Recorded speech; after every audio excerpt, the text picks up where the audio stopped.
জাতীয় মসজিদের খতিব আক্ষেপ করে বলেছেন, জাতীয় মসজিদে কেউ জাতীয় ইস্যুতে গাইডলাইনের জন্য আসে না, এখানে আসে শুধু পানি পড়ার জন্য। জাতীয় মসজিদে জাতীয় কোনো ইস্যু নিয়ে কোরআন সুন্নাহর আলোকে, শরীয়তের আলোকে এই বিষয়ে আমাদেরকে গাইড দেন, এই কথা বলার জন্য এখানে কেউ আসে না।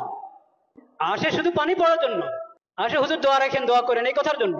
আপনি তার এই আক্ষেপের সঙ্গে একমত কিনা? একটি মুসলিম সংখ্যাগরিষ্ঠ রাষ্ট্রে জাতীয় মসজিদের ভূমিকা কি হওয়া উচিত বলে আপনি মনে করেন? খুবই গুরুত্বপূর্ণ প্রশ্ন এবং সময়তে খতিবের সাথে শতভাগ সহমত পোষণ করছি এবং তাকে ধন্যবাদ জানাই এরকম চমৎকার একটি কথা বলবার জন্য। জাতীয় মসজিদের খতিবকে জাতীয় ইস্যুগুলোতে ডাকা উচিত, তার মতামত নেওয়া উচিত। দুর্ভাগ্য আমাদের কখনো সেটা করতে দেখা যায় না। এদেশের যদু মধু এবং এমন অনেক মানুষকে জাতীয় বিষয়ে ডাকতে দেখা যায় যাদের সাথে এদেশের মানুষের কোনো সম্পর্ক নেই। জাতীয় মসজিদের খতিবের সাথে এদেশের লক্ষ লক্ষ কোটি মানুষের সম্পর্ক, সুনিবিড় সম্পর্ক, অগাধ শ্রদ্ধা, ভক্তি, ভালোবাসা। সেই মানুষটার বা সেই চেয়ারে থাকা মানুষটার মন্তব্য বা তাঁর মূল্যায়ন বা তার অভিমত কখনো জাতীয় ইস্যুগুলোতে জানতে চাওয়া হয় না। এটা জাতি হিসেবে আমাদের জন্য দুর্ভাগ্যজনক। কেন আমরা পিছিয়ে আছি? কেন আমাদের আজকে এই দুরবস্থা? 50 বছর পরও আমরা কেন একই গলিতে চক্কর খাচ্ছি? আমাদের সমাজে সাধারণ মানুষের সাথে সম্পর্ক নাই, বিদেশি এজেন্ডার ধারক এইরকম মানুষদেরকে দেখা যায় নীতি নির্ধারণী জায়গায় তাদের ভূমিকা রাখতে। তাদেরকে বারবার তাদের কাছে মাইক ধরা হয়, তাদের দিকে ক্যামেরা ধারণ করা হয়।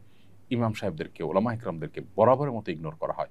জাতীয় মসজিদের ইমাম সাহেবকে শুধু পানি পড়ার জন্য ব্যবহার করা এবং দোয়ার জন্য ব্যবহার করা, তাকে জাতীয় ইস্যুতে এঙ্গেজ না করা, শুধু তিনি নন, অন্যান্য ওলামা ইকরামকেও দেশের মূল ধারার সাথে এঙ্গেজ না করা, তাদেরকে অন না করা এবং তাদেরকে আপন না করা, রাষ্ট্র তাদেরকে ব্যবহার না করার ফলে রাষ্ট্র পিছিয়ে আছে। 4 লক্ষ মসজিদের ইমাম খতিবরা যদি রাষ্ট্রকে অন করেন, সেই সুযোগ তারা পান, রাষ্ট্র যদি তাদেরকে সেই সুযোগ দেয়, তাহলে রাষ্ট্রের চেহারা পরিবর্তন হতে খুব বেশি সময় লাগবে না। বিধায় জাতীয় মসজিদের এই খতিব সাহেবের এই আক্ষেপের সাথে আমি পরিপূর্ণই একমত এবং এই অবস্থার অবসান হওয়া উচিত। নতুন বাংলাদেশে সংস্কারে অন্তত এই বিষয়টি বিশেষভাবে গুরুত্ব দেওয়া উচিত বলে মনে করি।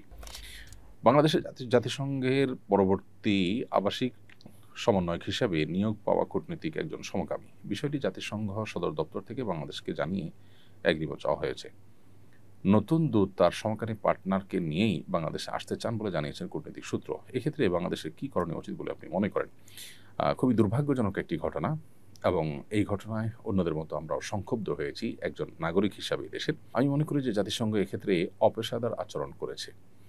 যে দেশে ধর্মীয় মূল্যবোধকে, যে দেশের প্রায় সব মানুষ সর্বোচ্চ গুরুত্ব দিয়ে দেখে থাকে, সেই দেশে এ ধরনের একজন মানুষকে দায়িত্বশীল হিসাবে পাঠানো এবং তার সাথে তার সেই জঘন্য কর্ম, বিশেষ করে দেশের প্রচলিত আইনে যেটি অপরাধ, সেরকম একটি কর্মকাণ্ড করছেন একজন, সেটার আবার অনুমোদন চেয়ে আপনার চিঠি চাওয়া বা অনুমোদন প্রার্থনা করা, এটা অপেশাদার আচরণ বলে আমি মনে করি। এদেশের মানুষের মূল্যবোধের প্রতি, এদেশের প্রচলিত আইনের প্রতি শ্রদ্ধা রাখা তাদের কর্তব্য ছিল। কেন ওলামা ইকরাম এবং এক শ্রেণীর দেশের কৃতি সন্তানেরা জাতিসংঘের এই মানবাধিকার অফিস করার বিরোধিতা করেছেন, এখন সেটা আমরা হাড়ে হাড়ে টের পাচ্ছি এবং অনুভব করছি। অফিস করার আগেই যদি অবস্থা হয়, তাহলে তাদের এজেন্ডা কি হবে এবং তারা দেশের মূল্যবোধকে কতটা হুমকির মধ্যে ফেলতে পারে, সেটা নিয়ে যথেষ্ট দুশ্চিন্তা করবার সুযোগ আছে। অতএব বাংলাদেশের উচিত, প্রচলিত আইনে যেহেতু সমকামিতা অপরাধ, অতএব সুস্পষ্টভাবে প্রকাশ্যে ঘোষণা দিয়ে এরকম কর্মকাণ্ডে লিপ্ত থাকা ব্যক্তি কোনোভাবেই এদেশে তথাকথিত মানবাধিকার এর প্রতিষ্ঠার কাজ করতে পারেন না। তাকে পরিষ্কারভাবে ডিনাই করা উচিত এবং এক্ষেত্রে এদেশের ধর্মীয় এবং সামাজিক মূল্যবোধের প্রতি শ্রদ্ধা দেখানোটা তাদের কর্তব্য ছিল। কিভাবে তারা সেটাকে বৃদ্ধাঙ্গুলি দেখিয়েছে বা কিভাবে সেটার বিরুদ্ধে তারা বাংলাদেশের কাছে প্রস্তাব পাঠিয়েছে, সেটা আসলে বোধের অগম্য। বিধায় এই বিষয়টা নিয়ে ওলামা ইকরাম এবং সর্বস্তরের মানুষের সোচ্চার হওয়া দরকার এবং সরকারের যথাযথ সিদ্ধান্ত গ্রহণ করা উচিত বলে আমরা মনে করি। আমি একজন শিক্ষক, আমার নির্ধারিত বিষয়ের পরীক্ষায় কম নম্বর পেয়ে একজন শিক্ষার্থী আত্মহত্যা করেছেন। যদিও এতে আমার কোনো অন্যায় ছিল না, তবু আমি অনুশোচনায় ভুগছি। কম নম্বর পেলে আত্মহত্যা করার প্রবণতা রোধে করণীয় কি? এই জন্য অতিমূল্যায়ন করে বেশি নম্বরও তো দিতে পারি না, পরামর্শ দিয়ে বাজিত করবেন। সম্মানিত শিক্ষক, আপনার এই অনুশোচনাটা, এটা আপনার দায়িত্ববোধের জায়গা থেকে, এটা আপনার মানবিক যে দিক আছে আপনার মধ্যে, সেই জায়গা থেকে হয়তো আপনি অনুশোচনায় ভুগছেন। আপনি নিজেও হয়তো বুঝতে পেরেছেন যে এখানে আসলে আপনার কোনো দায় নেই, আল্লাহর কাছে আপনি দায়ী হবেন না ইনশাআল্লাহ।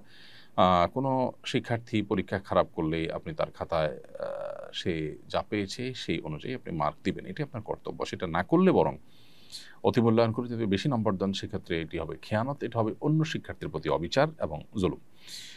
এজন্য অতি মূল্যায়ন করা যাবে না। আপনি আপনার দায়িত্ব সঠিকভাবে পালন করবেন। কোনো শিক্ষার্থী যদি বিপদগামিতার পথে পা বাড়ায় তার দায় তার নিজের একান্ত।